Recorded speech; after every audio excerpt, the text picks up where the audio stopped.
good morning guys. Nagpuyat ang inyong Nima kasi kagabi masyado namin itong inalagaan to, yung pinakabunso na anak ng kambing kasi nga siya yung mahina yung katawan, ay natulog lang siya ng tulog at hindi siya dumidede.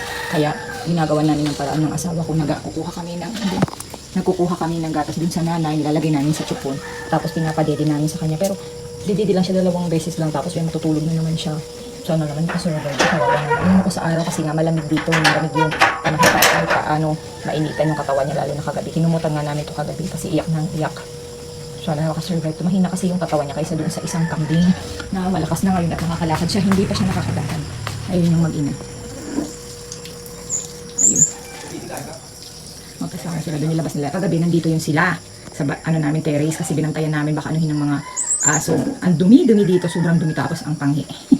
Kaya nilinisan ko, nagmapakunlan ako ng daon para maging malinis ulit. Kaya yung umaga, nilabas namin doon para makapagbanding sila doon. Yun yung isa una nakakagalak na. Pero lang tong isa na mahina pa, di pa nakakalakad. Kasi nga ang payat-payat niya siya yung huling lumabas. Okay, yun lamang po guys. Babush!